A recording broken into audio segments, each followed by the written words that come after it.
ಬಡ ಕುರಿಗಾಹಿಯ ಬದುಕಿಗೆ ಕೊಳ್ಳಿ ಇಟ್ಟ ಸಾಕು ನಾಯಿಗಳು. ಅಗ್ರಹಾರಹಳ್ಳಿಯಲ್ಲಿ ನಾಯಿಗಳ ರಕ್ಕಸ ದಾಳಿ. 15 ಕುರಿಗಳು ಸಾವು. 15 ಕುರಿಗಳ ಸ್ಥಿತಿ ಗಂಭೀರ. ಹೊಟ್ಟೆಯಿಂದ ಹೊರಬಂದ ಕರುಳು. 2 ಲಕ್ಷಕ್ಕೂ ಅಧಿಕ ನಷ್ಟದ ಭೀತಿ. ನಾಯಿಗಳನ್ನ ಕಟ್ಟಿ ಹಾಕೋದಕ್ಕೆ ಆಗಲ್ಲ. ನಮ್ಮ ಕುರಿಗಳನ್ನ ನೀವೇ ಭದ್ರಪಡಿಸಿಕೊಳ್ಳಿ. ಮಾಲೀಕನ ದರ್ಪದ ಮಾತು. ಜೀವನಾಧಾರ ಕಳೆದುಕೊಂಡು ಕಣ್ಣೀರಲ್ಲಿ ಕೈ ತೊಳೆಯುತ್ತಿರುವ ಸತ್ಯನಾರಾಯಣ ಕುಟುಂಬ. ಚಿಂತಾಮಣಿ ತಾಲೂಕಿನ ಮಿಟ್ಟಹಳ್ಳಿ ಪಂಚಾಯಿತಿ ವ್ಯಾಪ್ತಿಯ ಅಗ್ರಹಾರಹಳ್ಳಿ ಗ್ರಾಮದಲ್ಲಿ ಅಮಾನವೀಯ ಘಟನೆಯೊಂದು ನಡೆದಿದೆ.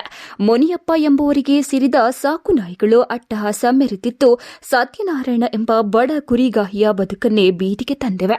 ಭಾನುವಾರ ರಾತ್ರಿ ಸುಮಾರು 1 ಗಂಟೆಯ ಸಮಯದಲ್ಲಿ ಮುನಿಯಪ್ಪನವರ ಸಾಕು ನಾಯಿಗಳು ಸತ್ಯನಾರಾಯಣ ಅವರ ಕುರಿ ಶೆಡ್ಗೆ ನುಗ್ಗಿವೆ.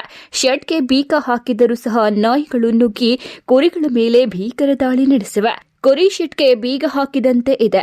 ಈ ದಾಳಿಯಲ್ಲಿ 15 ಕುರಿಗಳು ಸ್ಥಳದಲ್ಲೇ ಸಾವನ್ನಪ್ಪಿದ್ದು ಉಳಿದ 15 ಕುರಿಗಳು ಗಂಭೀರವಾಗಿ ಗಾಯಗೊಂಡಿವೆ. ಗಾಯಗೊಂಡ ಕುರಿಗಳ ಸ್ಥಿತಿ ಅತ್ಯಂತ ಶೋಚನೀಯವಾಗಿದ್ದು ಹೊಟ್ಟೆಯಿಂದ ಕರುಳು ಹೊರಬಂದಿದೆ. ಸಂತ್ರಸ್ತ ಸತ್ಯನಾರಾಯಣ ಪರಿಶಿಷ್ಟ ಜಾತಿಗೆ ಸೇರಿದವರಾಗಿದ್ದು ಜೀವನೋಪಾಯಕ್ಕೆ ಯಾವುದೇ ಜಮೀನು ಹೊಂದಿಲ್ಲ. ಕೇವಲ ಕುರಿ ಸಾಕಾಣಿಕೆಯನ್ನೇ ನಂಬಿ ಸಂಸಾರ ನಡೆಸುತ್ತಿದ್ದ ಇವರಿಗೆ ಈಗ ಸುಮಾರು 2 ಲಕ್ಷ ರೂಪಾಯಿಗೂ ಅಧಿಕ ನಷ್ಟ ಸಂಭವಿಸಿದೆ. ಮಾಲೀಕನ ದರ್ಪದ ಮಾತು.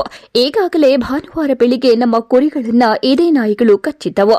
ಈ ಬಗ್ಗೆ ಹೇಳಲು ಹೋದಾಗ ನಾಯಿ ಮಾಲೀಕ ಮುನಿಯಪ್ಪ ಮತ್ತು ಅವನ ಪತ್ನಿ ಪಾರ್ವತಮ್ಮ ಅವರು ನಮಗೆ ನಾಯಿಗಳನ್ನ ಕಟ್ಟಿಹಾಕಲು ಸಾಧ್ಯವಿಲ್ಲ. ನಮ್ಮ ಕುರಿಗಳನ್ನ ನೀವೇ ಭದ್ರಪಡಿಸಿಕೊಳ್ಳಿ ಎಂದು ದೌರ್ಜನ್ಯವಾಗಿ ವರ್ತಿಸಿದ್ದಾರೆ ಎಂದು ಸತ್ಯನಾರಾಯಣ ದೂರಿದ್ದಾರೆ. ತಮ್ಮ ಬದುಕಿನ ಏಕೈಕ ಆದಾಯದ ಮೂಲವಾಗಿದ್ದ ಕುರಿಗಳು ಸಾವನ್ನಪ್ಪಿದ್ದು ತಮಗೆ ನ್ಯಾಯ ಒದಗಿಸಬೇಕು ಮತ್ತು ನಷ್ಟ ಪರಿಹಾರ ಕೊಡಿಸಬೇಕು ಎಂದು ಸತ್ಯನಾರಾಯಣ ಅವರು ಸಂಬಂಧಪಟ್ಟ ಅಧಿಕಾರಿಗಳಿಗೆ ಹಾಗೂ ಸರ್ಕಾರಕ್ಕೆ ಕಣ್ಣೀರು ಹಾಕುತ್ತಾ ಮನವಿ ಮಾಡಿದ್ದಾರೆ. Venkatesh M, SVM news, Chintamani.